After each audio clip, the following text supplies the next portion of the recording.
Este audiobook foi produzido nos estúdios dos Comunicadores Sem Fronteiras.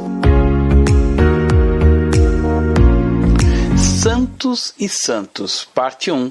Autor, Pastor Márcio Valadão. Uma publicação da Igreja Batista da Lagoinha. Primeira edição, novembro de 99. Segunda edição com revisão, a maio de 2010. Apresentação. Quando uma pessoa entrega a sua vida a Jesus, ela fica liberta de todo tipo de prisão que o pecado lhe impõe. Entretanto, muitas dúvidas podem acompanhá-la por um bom período de tempo, uma vez que ela ainda não tem um amplo conhecimento da palavra de Deus. Há ainda outras pessoas que conhecem toda a palavra, mas não o de Deus da palavra. Elas o veem como que através de sombras e não à luz do Espírito Santo. Muitos guias têm aparecido, se dizendo conhecedores da verdade de Deus, porém são guias cegos que infalivelmente despencarão no princípio, junto à multidão dos que os seguem, como está escrito no Evangelho de Mateus. Ora, se um cego guiar outro cego, cairão ambos no barranco. Mateus capítulo 15, verso 14. As pessoas, cada dia mais carentes de Deus, o buscam incessantemente, mas sem o conhecimento da palavra, ficam à mercê dos vários caminhos que o mundo oferece, como sendo verdadeiros. Elas ignoram a advertência que a Bíblia nos faz no livro do profeta Jeremias. Enganoso é o coração, mais do que todas as coisas. Jeremias capítulo 17, verso 9.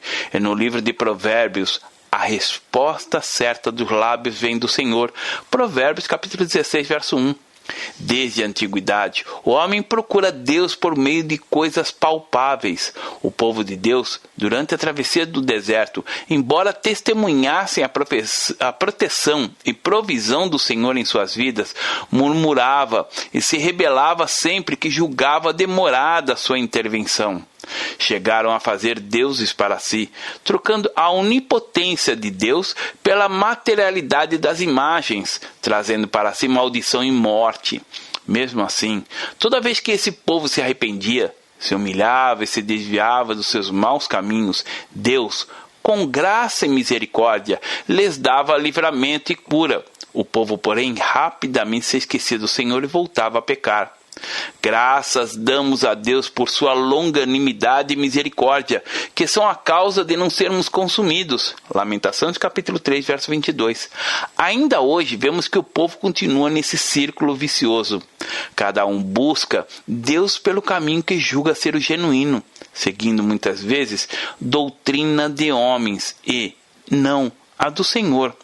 Eles defendem a sua fé como a leoa defende o seu filhote, pois acreditam estar seguindo a verdade.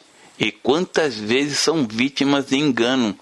A dimensão espiritual da vida dá oportunidades a muitas controvérsias e polêmicas. Um desses temas muito polêmicos que merece ser analisado é a existência e o poder de ação dos santos. Muitos são os que se dirigem a eles buscando alívio e a solução para seus problemas, carências e aflições. Alguns são criticados porque creem neles, outros porque não creem. Entretanto, é preciso discernimento. Nenhum proveito existe na discussão tendenciosa, nas palavras de acusação ou na crítica desdenhosa. Tudo isso termina num falatório inútil, que nada acrescenta à vida dos envolvidos, e muito menos ao reino de Deus. Ao voltar-se para Deus, buscando conhecê-lo intimamente, para apresentá-lo ao mundo, é a única atitude sensata e agradável a Ele.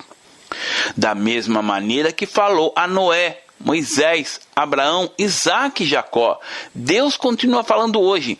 Infelizmente, muitos por ignorância ou negligência têm deixado de desfrutar da íntima e plena comunhão com Deus Pai, o Criador, com Deus Filho, o Salvador, e com Deus Espírito Santo, o Consolador. Por isso não conseguem escutar a sua voz.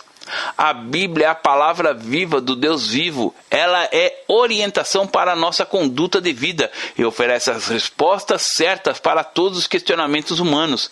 Ela é a manifestação escrita daquele que criou o homem e todo o universo, daquele que quer nos ensinar.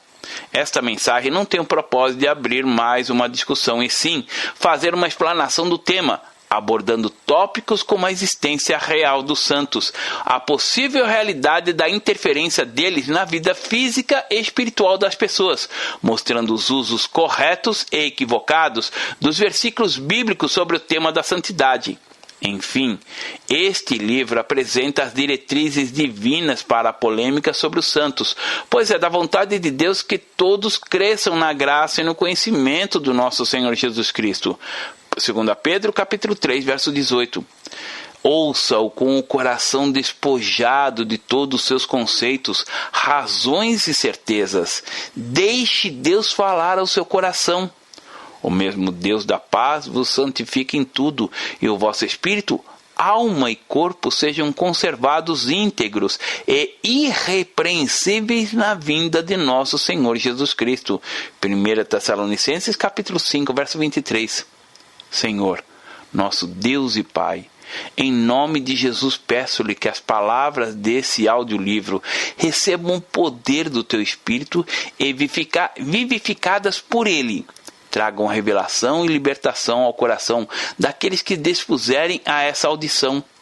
Ó Deus, toca cada um de forma poderosa pela ação da Tua palavra, pois conforme está escrito, ela nunca volta vazia. Isaías capítulo 55, versos 10 e 11. Que todos sejam aconselhados, consolados e edificados por meio dela.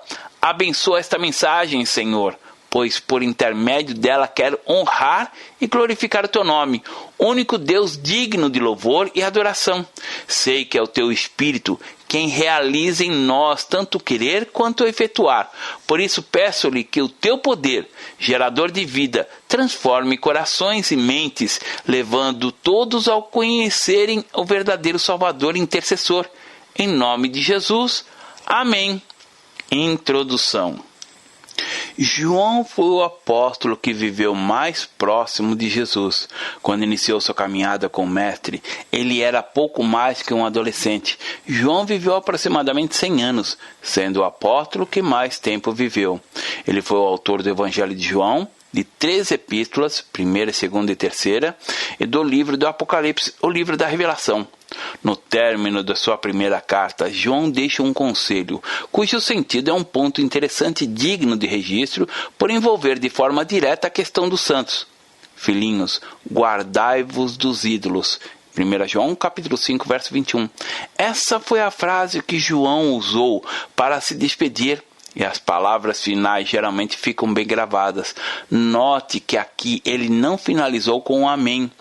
Isso não se deu por esquecimento ou por variação de despedida, mas porque o autor desse amém só pode ser você, que deve imprimi-lo em sua vida. Em nossa literatura já fizemos um estudo sobre Maria, mãe de Jesus, e sobre o purgatório, buscando sempre a revelação do Pai para todos os assuntos abordados. Vimos que até o 4º século, a igreja não conhecia orações a Maria, nem os santos, aos ídolos ou às estátuas. Isso não fazia parte da igreja, porque ela era pura quanto à sua fé, apesar de existirem problemas.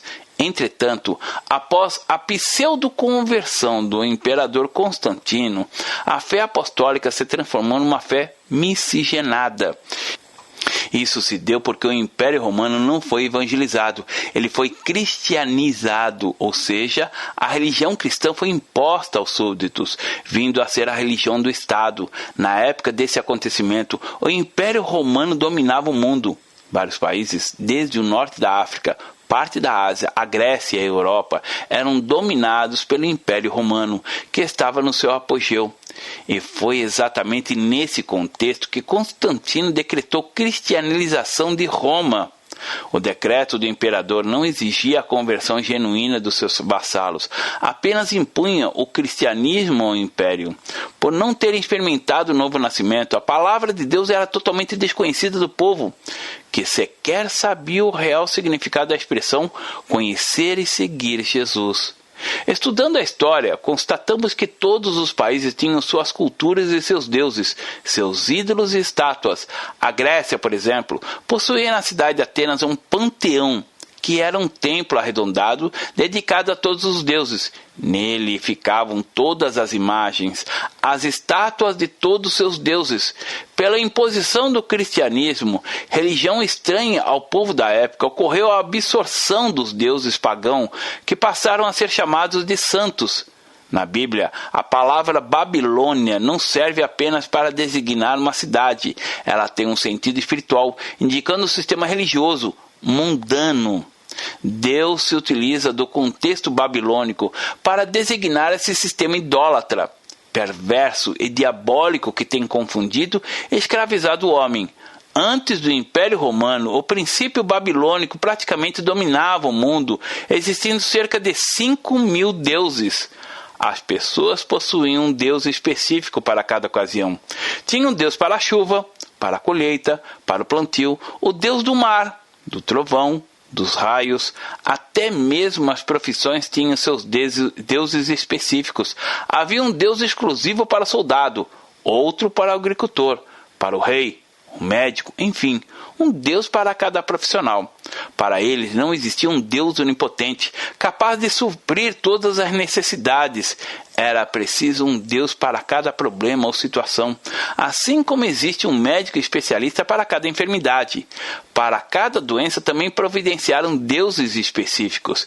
Existia um Deus para quem tinha um problema nos olhos, outro que cuidava do coração, deuses diferentes para cuidar de enfermidades da pele, deformidades físicas, ou seja, deuses e mais deuses. Essa era a cultura milenária e por milhares de anos a fé deste povo se baseou na multiplicidade de deuses ou no politeísmo. Esse padrão de comportamento espiritual estava impregnado em seus corações. Após séculos e séculos de cultura idólatra, de repente o povo recebeu a imposição de uma religião alienígena, o cristianismo. Não conseguiram simplesmente abandonar seus deuses, sua crença, suas imagens e estátuas. Ela era a única garantia de ajuda que possuíam. Eles não conheciam o verdadeiro Deus, pois foram cristianizados por um decreto. A alternativa encontrada foi a inversão dos deuses, que foram transformados nos conhecidos santos. Dessa forma, a igreja foi perdendo a simplicidade da palavra de Deus e a pureza da fé. A fé cristã não é apenas uma doutrina que rege o nosso modo de pensar e de agir. Ela é tão ampla que envolve o nosso relacionamento íntimo com Deus. Até o ano de 250 não havia nenhum tipo de desvio na igreja que a conduzisse para a idolatria. Havia ainda a pureza na fé. É verdade que a igreja havia experimentado várias investidas de heresias através dos gnósticos e situações de heresias. Contudo, ela sempre voltava aos princípios da palavra do Senhor. Com a cristianização imposta, houve uma total confusão. A Bíblia deixou de ser a única regra de fé e prática e a tradição passou a ser guia para a sua vida religiosa do povo. A desordem aconteceu numa escala tão grande que durante aproximadamente 1.200 anos a terra ficou coberta por densas trevas. Até que a reforma protestante, a Bíblia voltou para as mãos do povo, porque ela havia ficado circunscrita apenas aos conventos. Com acesso ilimitado à Bíblia, o povo seguia o que seus líderes determinavam. E essa era uma situação completamente perigosa, porque foi o próprio Senhor quem disse: examinai as Escrituras, porque julgais ter nelas a vida eterna, e são elas mesmas que testificam de mim. João capítulo 5, verso 39. A fé cristã necessita da palavra para ser alicerçada, fundamentada. Examinamos as Escrituras porque a nossa fé, a fé cristã, baseia-se na Bíblia. Tudo que não estiver na Bíblia está, portanto, em desacordo com a palavra do Senhor e consideramos como errado e indigno de crédulo. Santos vivos. O Brasil é um país cristão. Mas não é pelo fato de ser considerado cristão que seus habitantes tenham nos corações a fé essencialmente cristã. Ser um país cristão não é um indicador para se afirmar que cada brasileiro conhece a Cristo verdadeiramente.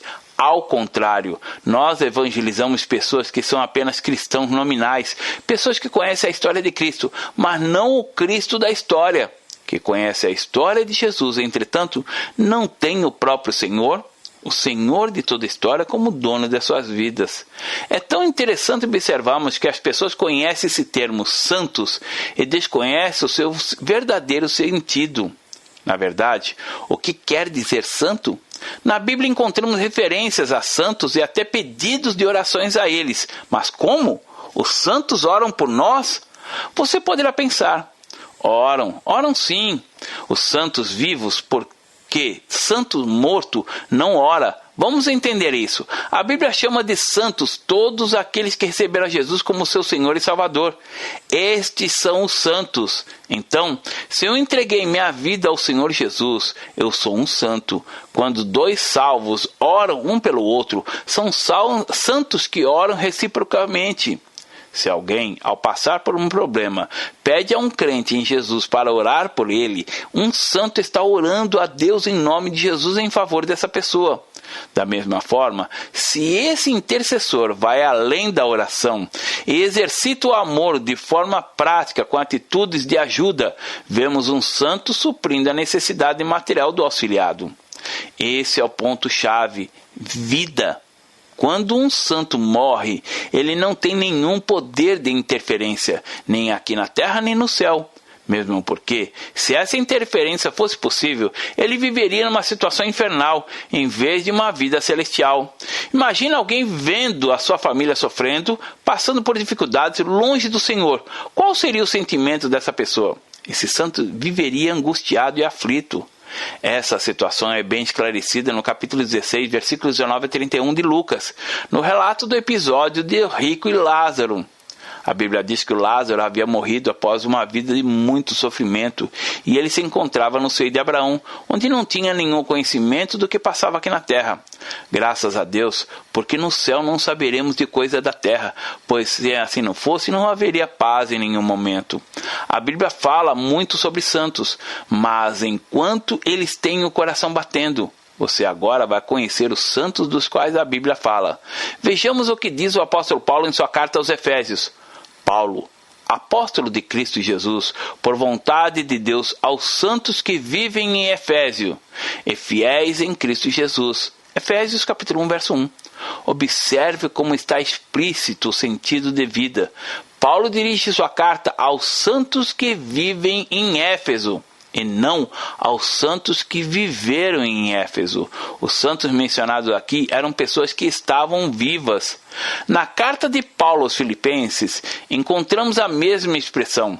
Paulo e Timóteo, servo de Cristo Jesus, a todos os santos em Cristo Jesus, inclusive bispos e diáconos que vivem em Filipos. Filipenses capítulo 1, verso 21. Os filipenses, ou seja, todos os crentes de Filipos eram santos em Cristo Jesus. Paulo e Timóteo se dirigem a pessoas vivas e não imagens de pessoas que já haviam morrido. Em sua epístola aos Romanos, Paulo usa o mesmo vocábulo, santos, ao se dirigir a eles, a todos os amados de Deus que estáis em Roma, chamados para ser de santos, graça a vós outros e paz da parte de Deus, do nosso Pai e do Senhor Jesus Cristo. Romanos capítulo 1, verso 7. A palavra santo significa separado para Deus e a palavra igreja, eclésia em grego, significa os chamados, os separados para Deus. Igreja é gente, é povo. Fomos chamados para sermos santos. Você é convocado por Deus para ser santo. Falou o Senhor: eu sou o Senhor vosso Deus, portanto vós vos consagrareis e sereis santos, porque eu sou santo. Levítico capítulo 11, verso 1 e verso 44. Disse mais o Senhor: ser-me-eis santos, porque eu, o Senhor, sou santo, e separei-vos dos povos para serdes meus. Levíticos capítulo 20, verso 1 e 26. Pelos trechos bíblicos que lemos, percebemos que os santos estavam em todos os lugares, porém, santos vivos. No verso 15 do capítulo 16 da carta de Paulo aos Romanos está escrito: saudai Filólogo, Júlia, Nereu e sua irmã, Olimpas, e todos os santos que reúnem com eles. É como se escrevêssemos para os irmãos da nossa igreja, a todos os santos que se reúnem na Lagoinha, na Floresta, na Renascença. Enfim, a todos os santos vivos, porque a única reunião dos mortos está no cemitério, portanto, sem nenhum poder de ação. Na primeira carta de Paulo aos Coríntios, está escrito: a igreja de Deus que está em Corinto, aos santificados em Cristo Jesus, chamados para ser santos, com todos os que em todo lugar invocam o nome do nosso Senhor Jesus Cristo, Senhor deles e nosso. 1 Coríntios capítulo 1, verso 2. Poderia mostrar exaustivamente essa verdade, porém, finalizarei com um texto de segunda carta do apóstolo Paulo aos Coríntios. Paulo, apóstolo de Cristo Jesus, pela vontade de Deus, e o irmão Timóteo, a igreja de Deus que está em Corinto, e a todos os santos em toda a Caia. 2 Coríntios capítulo 1, verso 1. Depois de vários exemplos, podemos concluir que santos na Bíblia se refere a pessoas vivas. Um santo pode orar, interceder e até ajudar as pessoas de maneira prática, porém, somente enquanto estiver vivo. Quando ele morre, termina o seu ministério terreno. Um santo não pode interceder por nós junto a Deus depois que morre, porque o único que pode fazer isso é Jesus Cristo. Não existe nenhum meio de comunicação entre o céu e a terra além de Jesus Cristo. Portanto, há um só Deus e um só mediador entre Deus e os homens, Jesus Cristo, homem. 1 Timóteo capítulo 2, verso 5. Você precisa ter base bíblica para justificar a sua fé. Eu sempre oro em favor de todos antes de ministrar os cultos. Normalmente oro assim: Senhor, abençoa todos os que vão à tua casa. Senhor, alcança o coração de todos. Eu tenho orado de uma forma específica, mas no momento em que eu morrer, não adianta você pedir: ó, Santo Márcio Roberto Vieira Valadão, ore por mim. Você não apenas não obterá nenhum resultado, além de estar cometendo uma heresia. Veja o que está escrito no livro de Isaías: quando vos disserem, consultai os necromantes e aos adivinhos, que chilreiam e murmuram, acaso não consultará o povo ao seu Deus? A favor dos vivos se consultarão os mortos? A lei e ao testemunho. Se eles não falarem desta maneira, jamais verão a alva. Isaías capítulo 8, versos 19 e 20. A favor dos vivos se consultarão os mortos? Ao final dessa minuciosa narrativa, podemos afirmar que santo morto não tem nenhum poder para orar, interceder ou ajudar. Segundo a Bíblia, santo só existe vivo. A equivalência dos deuses. Um estudo sobre os santos mostra exatamente o início desse sincretismo religioso. O sincretismo é a fusão de elementos culturais diferentes ou até antagônicos em um só elemento, continuando perceptíveis alguns sinais originais. Ele ocorre especialmente na área religiosa, e quando o cristianismo foi imposto por Constantino, sua presença se fez ainda mais forte. Os novos cristãos tomaram as estátuas de seus deuses pagãos e a transformaram em imagens de santos cristãos. A cristianização do Império Romano provocou uma cristianização das estátuas pagãs. O ídolo recebeu um novo nome, mas a estátua continuou simbolizando o mesmo deus pagão. Apesar do decreto do imperador, aquela ideia puramente pagã deu um deus para cada ocasião, e situação permaneceu viva no coração do povo. Um exemplo disso é a estátua que designaram para São Pedro. Essa estátua de escultura nada mais era do que a estátua de Júpiter Capitolino, um deus pagão. Um dos muitos inimigos que o povo de Israel teve foi o povo sírio, que tinha o mesmo conceito de pluralidade de deuses. Os sírios criam na existência do Deus das montanhas, dos deuses dos vales, das águas, das estrelas. No verso 23 do 20º capítulo do primeiro livro de Reis, você pode ver claramente a ignorância desse povo quanto ao poder e à soberania de Deus. Os servos do rei da Síria lhe disseram: se Deus são deuses dos montes, por isso foram mais fortes do que nós, mas pelejamos contra eles em planície, e por certo seremos mais fortes do que eles. Os sírios queriam ter perdido a batalha, por terem lutado dentro do campo de ação dos deuses dos israelitas, que julgavam ser um deus dos montes, por isso quiseram lutar na planície. Quando Roma conquistou o mundo, essa mesma ideia era evidente e muito forte no meio do povo romano.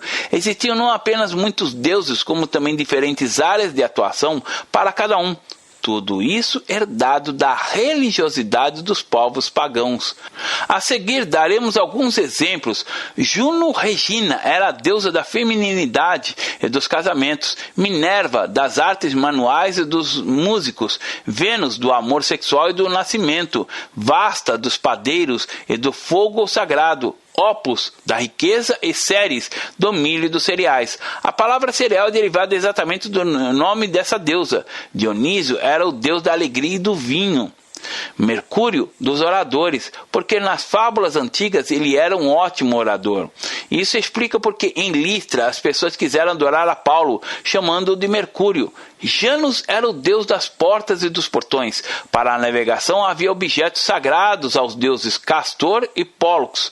Os navios também tinham uma imagem, uma estátua desses deuses. O livro de Atos registra esse fato. 3 meses depois, partimos num navio de Alexandrina, que invernara na ilha, o qual tinha por insígnia Castor e Pólux. Atos capítulo 28, verso 11. Outra tradução diz, em vez de Castor e Pólux, Dioscuros. Os navegantes acreditavam que esse Dioscuros era quem lhes trazia proteção. Atualmente, conserva-se a mesma ideia. Continuam a existir imagens, estátuas vistas como as protetoras dos rios. Vemos, por meio desses exemplos, demonstração do sincretismo religioso, pela equivalência entre esses deuses. É o mesmo princípio, o mesmo Deus rebatizado com o nome cristão. Os deuses pagãos adoravam deuses, deuses e mais deuses. Havia deuses que presidiam cada momento da vida de um homem. Deus da casa, do jardim, da comida, da bebida, da saúde. Vem daí o conceito de deuses e deusas associados a vários eventos da vida. Os santos do catolicismo romano. Não só para cada momento da vida, como também para cada profissão. Os pagãos tinham um Deus. São tantos que poderiam editar um só livro só para citá-los. Porém, citarei alguns para ilustrar. São Genésio, o santo dos atores. São Tomás, dos arquitetos. São Comunique, dos astrônomos. São Sebastião, dos atletas. Santa Elizabeth, dos padeiros. Como cristianização, eles transformaram esses deuses em santos, importando para a sua nova religião elementos da antiga. Santos é gente viva. Você pode ser um santo atuante, enquanto vivo, porque depois de morto você não poderá fazer nada para seus amigos e parentes. Por isso, você deve ter Jesus no coração e levar a mensagem de arrependimento, perdão, salvação e vida eterna, tanto aos seus amados como a de todo mundo, conforme o desejo de Jesus. Ele quer que todos conheçam o verdadeiro Deus, onisciente, onipresente, onipotente, pois é certo que, quando conhecerem o verdadeiro, serão libertos por ela e compreenderão que há apenas um Deus digno de glória, louvor e adoração. É preciso cancelar essa ideia pagã que perpetua até hoje. O catolicismo romano continua com a prática de um santo para cada situação. O conceito permanece tão forte que até mesmo para doenças existem santos. O catolicismo romano, que herdou a veneração dos santos, ensina que as pessoas a rezarem para eles, buscando ajuda para alguns problemas de saúde. Por exemplo, artrite, São Tiago; mordida de cachorro, São Hubert; mordida de cobra, São Hilário, e tantos outros nomes. As pessoas apelam a esses nomes com fé, mas buscam a resolução dos seus problemas na fonte errada, porque está escrito: uma vez falou Deus, 2 vezes ouvi isto, que o poder pertence a Deus. Salmos capítulo 62, verso 11. É imprescindível que saibamos a quem realmente depositar nossas petições. Quando oramos a Deus em nome de Jesus, podemos descansar e nossa alma fica livre da ansiedade.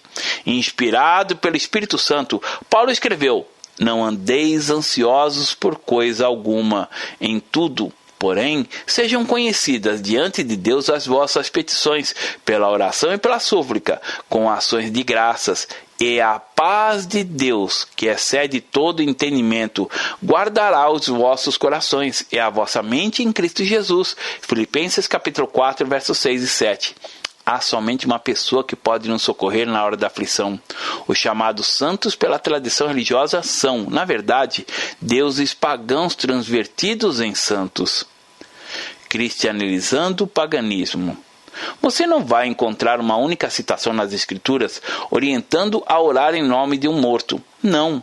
Por que continua então a existir essa reza aos santos? Os católicos são ensinados que por meio da oração os santos podem obter ajuda da mesma maneira que não receberiam. Eles são orientados a adorar a Deus, mas rezar primeiro a Santa Maria, aos santos apóstolos, aos santos mártires e a todos os santos de Deus, considerados todos eles como amigos e protetores. As pessoas são instruídas a implorar outra ajuda na hora da tristeza, com a esperança de que Deus concederia aos padroeiros o que talvez recusasse aos suplicantes.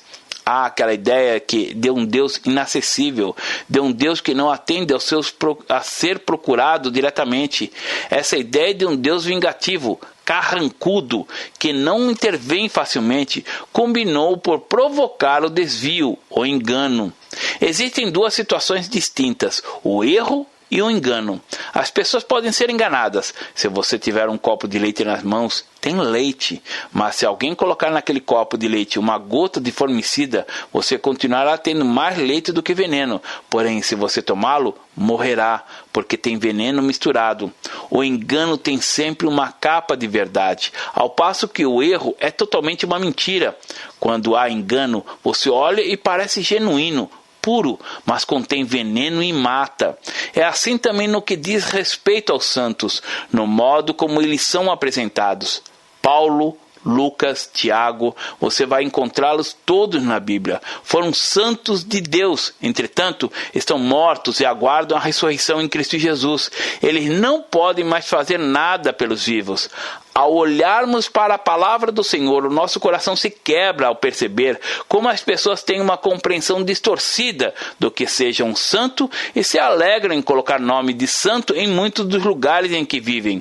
Em Belo Horizonte, por exemplo, existem os bairros de São Cristóvão, Santo André, Aparecida de São Lucas, Santa Teresa, Santa Ifigênia, Santa Mônica, São Geraldo, ou seja, essa é uma cidade onde os bairros têm uma conotação idólatra. Por que idolatria? Porque se dá valor às imagens de escultura, às figuras com aparência humana que receberam o nome de santos. Por isso, ao entrar em seu bairro, não importa o nome dele, você pode morar em Aparecida, no São Geraldo, em Santa Teresa, pise ali dizendo: eu tomo esse lugar e invoco o nome do Senhor Jesus sobre ele. É muito importante termos a compreensão do poder do nome de Jesus, da soberania de Deus e da unção do Espírito Santo. Estamos vivendo um momento em que a Igreja do Senhor vai reconquistando a sua glória, o seu espaço. Por isso mesmo, as verdades bíblicas precisam ser anunciadas. E uma delas é que a invocação e a adoração dos santos é idolatria. É verdade que quando você vem para Jesus, os santos saem do seu coração. Quando a luz, Jesus, entra, as trevas da ignorância se vão. De novo, lhes falava Jesus dizendo: eu sou a luz do mundo. Quem me segue não andará em trevas, pelo contrário, terá a luz da vida. João capítulo 8, verso 12. Você recebeu a luz e passa a ser luz. Se as pessoas começarem a lhe questionar sobre os santos, responda que você agora só serve a Jesus. E os santos da devoção, como é que ficam? A devoção se torna apenas para o Senhor Jesus, o Santo de Deus. Quantos pais consagram seus filhos a santos? Algumas pessoas receberam o nome de Tomás, porque nasceram no dia 21 de dezembro, que é o dia de São Tomás. Outros se chamam Aparecida, como honra à santa. Tantos nomes com o objetivo de dar glórias aos santos, enquanto o Senhor diz: não terá outros deuses diante de mim. Êxodo capítulo 20, verso 3. Você não precisa mudar o seu nome. Basta quebrar todo o poder da idolatria, de maldição dele. Quem sabe você foi consagrado a um santo, não porque seus pais acharam bonito, mas porque estava na folhinha mariana, que aquele era o santo do dia. Querido ouvinte, o santo do seu dia hoje é Jesus. Ele é o santo de todos os dias. A história nos revela tantas coisas que quebram o nosso coração. Muitas das lendas antigas associadas aos deuses pagãos foram transferidas para os santos. Uma enciclopédia católica romana diz: essas lendas repetem a concepção encontrada nos relatos religiosos pré-cristãos. A lenda não é cristã, é somente cristianizada. Em muitos casos, elas têm a mesma origem dos mitos. A antiguidade buscou razões para vários fenômenos e o que não entendia atribui a heróis. O mesmo aconteceu com muitas lendas dos santos. Foi fácil transferir para os mártires cristãos as concepções de que os antigos conversavam sobre seus heróis. Essa transferência foi promovida pelos numerosos casos nos quais os santos cristãos tornaram-se os sucessores das divindades locais e o culto cristão suplantou o antigo culto local. Isso explica a grande semelhança entre os deuses e os santos. Como o paganismo e o cristianismo foram misturados, algumas vezes foi dado a um santo um nome semelhante em som ao deus ou deusa pagã que ele substituía. A deusa Victória de Alpes Baixos foi nomeada por Santa Victory, Sharon como São Siriano, Artemis como São Artemício, Dionísio como Santo Dionísio. A deusa Bright, vista como filha do deus Sol e representada com um filho nos braços, foi suavemente renomeada como a Santa Brígida. Nos dias pagãos, seu templo principal em Kildare era servido pelas virgens vestais que acendiam o fogo sagrado. Mais tarde, ele se tornou um convento e suas vestais freiras. Eles continuaram a acender o fogo ritual. No entanto, passaram a chamá-lo de o Fango de Santa Brígida.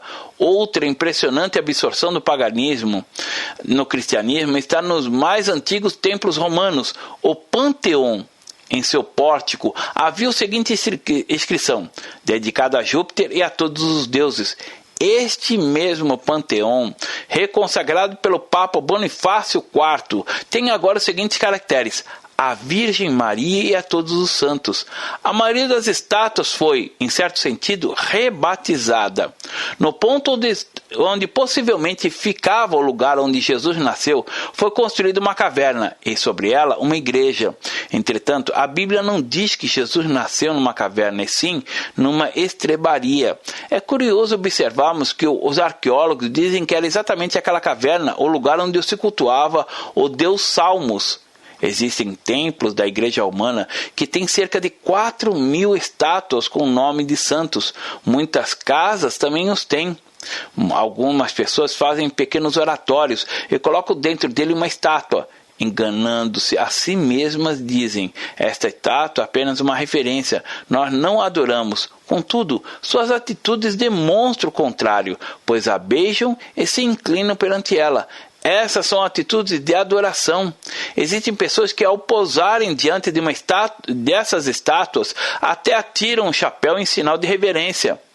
Há inclusive um dia para cada uma das estátuas. Eu não gosto de comer canjica, porque as pessoas só fazem canjica no dia de São João.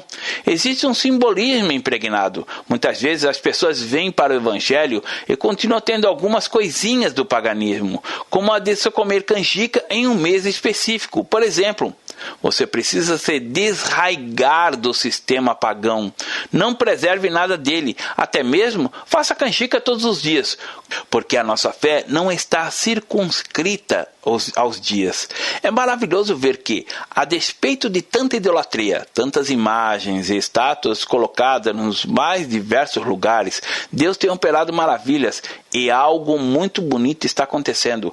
As estátuas estão sendo tiradas não só do coração do homem, mas também de muitos lugares onde estavam. Deus abençoe. Pastor Márcio Valadão. Jesus te ama e quer você. Primeiro passo: Deus o ama e tem um plano maravilhoso para a sua vida, porque Deus amou o mundo de tal maneira que deu seu Filho unigênito para todo aquele que nele crê não pereça, mas tenha vida eterna. João capítulo 3, verso 16. Segundo passo: o homem é pecador e está separado de Deus, pois todos pecaram e carecem da glória de Deus. Romanos capítulo 3, verso 23, parte B. Terceiro passo: Jesus é a resposta de Deus para o conflito do homem. Respondeu-lhe Jesus: eu sou o caminho e a verdade e a vida. Ninguém vem ao Pai senão por mim. João capítulo 14, verso 6.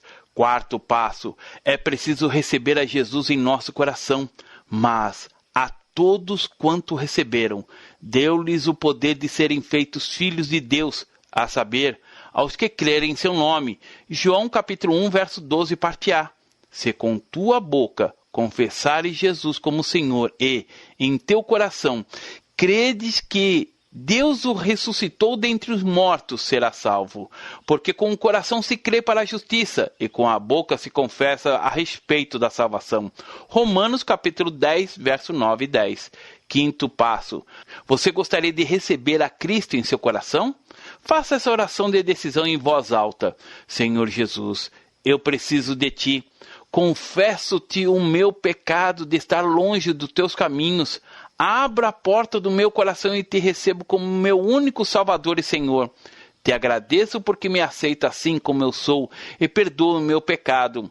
Eu desejo estar sempre dentro dos Teus planos para a minha vida. Amém? Sexto passo. Procure uma igreja evangélica próxima à sua casa.